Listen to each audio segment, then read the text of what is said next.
Hi. I just want to welcome everybody that is just joining me on this journey. My name is Jennifer Rose, and for the last couple of weeks, we've been working on some foundational practices to make habits. This has been an incredible journey. For those of you that have been following me, subscribing, liking my page, thank you for supporting me and supporting what I'm trying to do. And also for those that don't subscribe or follow, I also thank you because if you are getting something out of this, I'm doing this for you, for all of you, for the one across this screen is why I'm doing this. This week has kind of been a struggle because with my first video of why you have to self-heal, I got my explanation, not too hard of a video. Then you go to gratitude. And if you've ever lost everything in your life and you're giving it back, the gratitude practice was kind of easy for me. And then the self-care, also pretty easy because if I didn't start taking my care of myself, I wasn't going to be able to be there for anyone anyways. So that one was kind of easy. The grounding video that I just did last week, it was easy because as soon as I walked into that yoga studio at the Prairie Athletic Club, that's when I started my grounding practice. And Lauren's meditation series, again, gave me so many helpful tips on how to ground. So that has been something that's been part of my life for quite a while. And the week's topic is support. And I have to say, this is the hardest video to do because it was the most challenging one to practice to make a habit. And I thought of this lesson plan that, I'll talk about this, get these details down. And that's not going to work with this video. This video is about my story because sometimes hearing someone else's story, you find truths or you resonate in your own story. So in the self-care video, I talked about the beginning of my story, where things went wrong, which hindsight that I could have had to change my life. This video regarding support is at the end of the chapter in my story.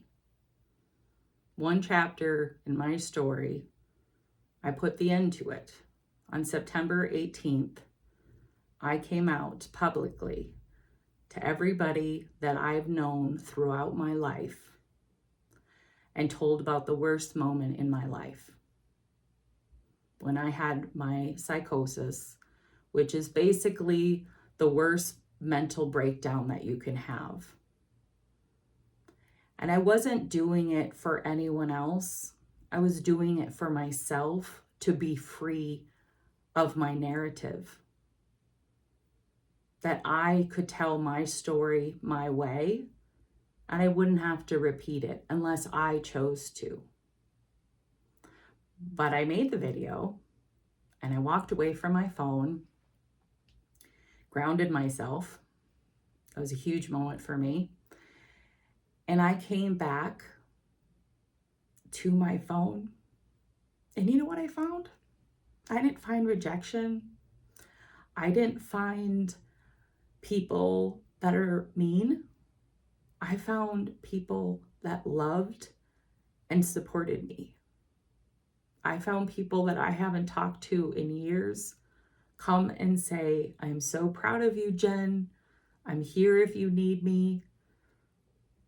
And I realized in that moment that you do have a lot of support, but you close the door because of your anger, because of your past, because of you holding yourself back from opening the door to support.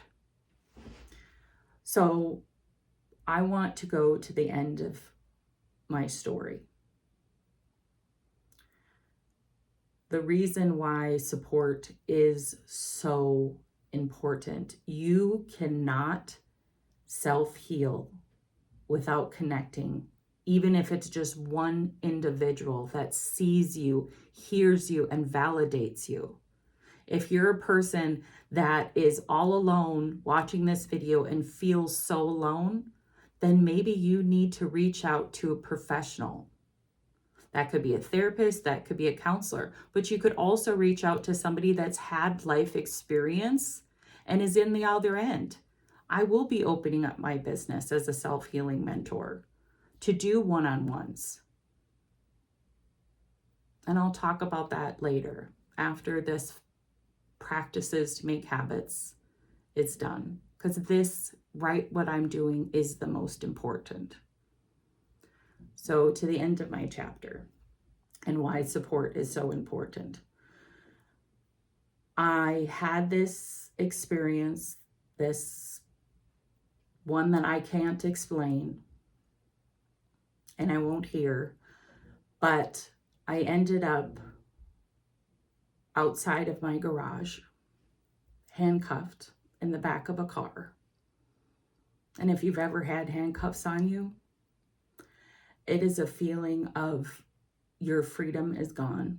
And I almost thank the fact that I wasn't in my right mind, because I think if it was, it would probably have been even more traumatic for me. I can almost see it now as a distance. But you're sitting in the back of a cop car, and all of the cops were so completely respectful and nice and kind, and I truly thank them for how they treated me. But I have handcuffs on, go to a hospital, and because they need to figure out what to do with you, I'm handcuffed to a bed, and I'm looked at like a specimen. And it wasn't them being mean to me. It's just that's the feeling that, you know, I feel like in that moment I didn't do anything wrong, but something I did, I ended up there. So they found a mental hospital for me, and I got to the mental hospital, still handcuffed. And when I walked in, the nurse looked at me and says, "Okay, take your cuffs off." So they took my cuffs off, and I sat across from her, shivering. And at that point, I had nothing and no one, and I didn't care. That was proof to me, in my mind, that I didn't need anyone, and obviously no one cared about me. So we're a couple of days into the mental hospital, and I'm in a room, and we're going over a worksheet, and the worksheet is a house, and they have you fill out the house with the different support systems that you have, so you can kind of get a visual. So on the top of this house, the roof, on the left side, you have to put what your support is. So I look at it and I'm like, oh, myself.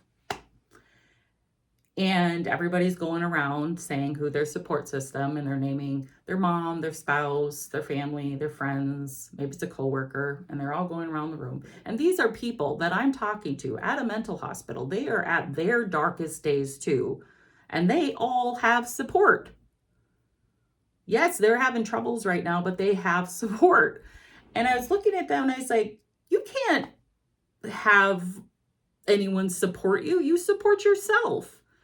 And if you had a childhood that you felt that you had to take care of yourself from a very young age, you probably have a deep-seated trust issues. And I did not know that until I landed into the mental hospital and we did that experiment, the house. And I found in that moment that hard truth that I am where I am because I did not seek support, because I did not trust anyone. I was the only one that could take care of me. So now that comes in. And I decide in that moment, I went back to my room and I was crying it out, recognizing that I was alone, recognizing that I put myself there, recognizing what I was doing to the people that I love by not seeking support. And a woman walked in and she gave me a hug and she goes, "I'm here for you if you need somebody." And again, these people are at their worst moment, but the kindness of strangers is amazing. A small pebble in a big pond. One act of kindness can change people, and that is why I'm doing these videos. I am not just sharing my story for the drama of it. I am sharing my story so maybe a child only inherits your good looks and not your worries, not your fears, and not your childhood trauma. That if I can help somebody have a better day because they made one small change in their life, sometimes a small change can make an entirely big impact on your life. So back to my story. So they finally get released from the mental hospital and I take as much support there as possible. Now, that being said, that's like worksheets, things, information. That was my first support, really, is information. And then I took that and I brought that to the halfway house. And I opened up my eyes that I need to trust somebody. And I think that people that have deep-seated trust issues are very self-defensive. You know, I think you are not ready to listen until you want to hear what people have to say.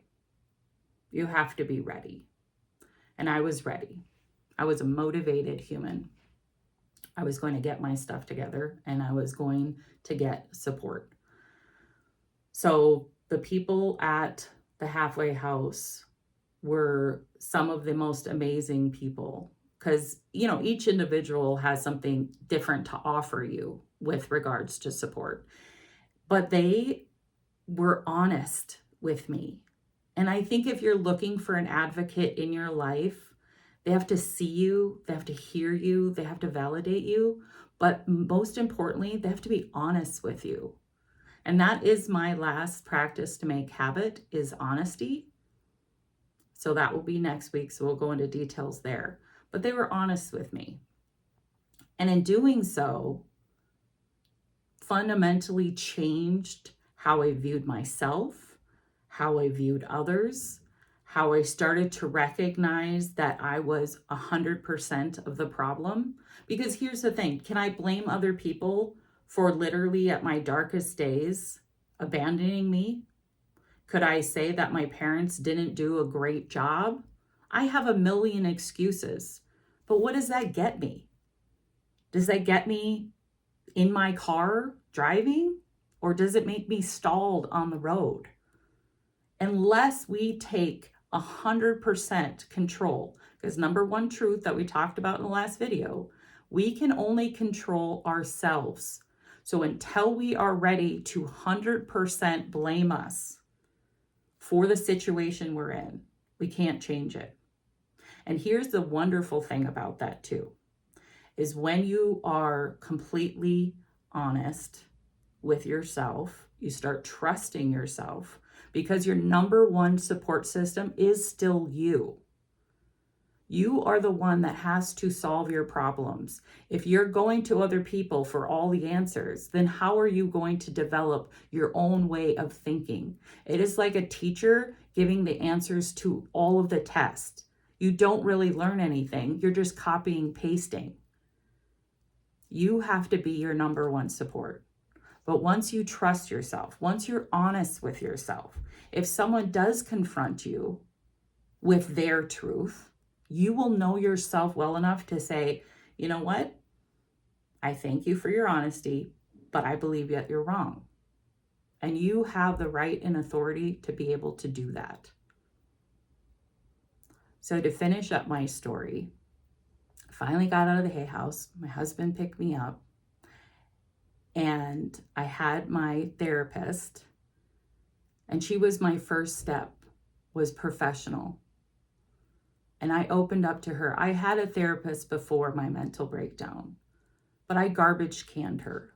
I just vented. I didn't work on anything. It was just me telling her my crap, dumping it. I did not get into therapy until last year with my current therapist. So she was my first support system, was her, in contact. But the people that I met along the way, the information that I got helped me get to that point for sure.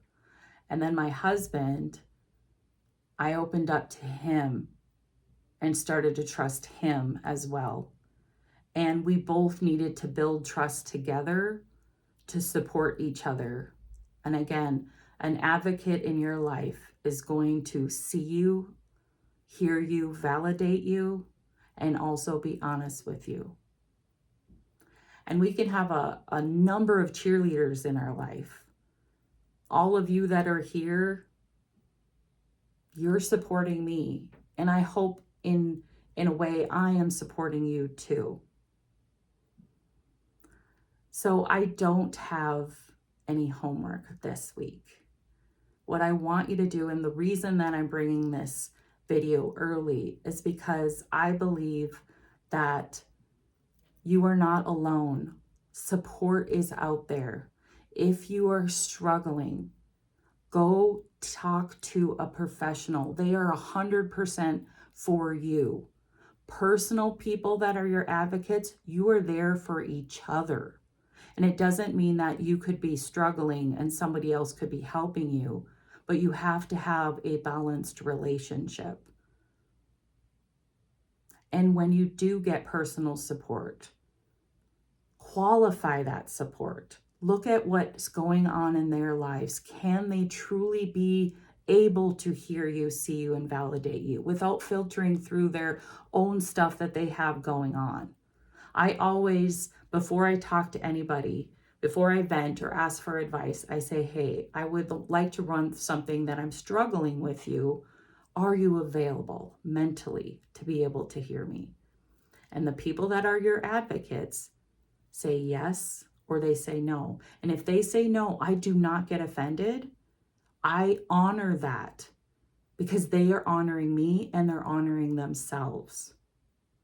So remember that if someone says, no, I'm not available, they are being there for you, because the advice that they give you might not be what you need to hear in that moment. But because they have a good grounding practice, they're now in the now with you, they will be able to give you something that is priceless.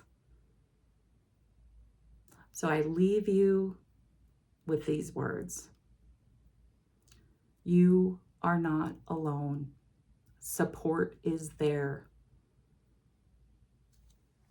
From my heart to yours, I do these videos in one take because I am speaking to you, the person watching this video. I want what's best for you because in a way that's what I needed and I didn't get it. And maybe I wasn't ready to hear. And maybe you are, to make some changes in your life. So seek help, seek support. You will be so glad you did.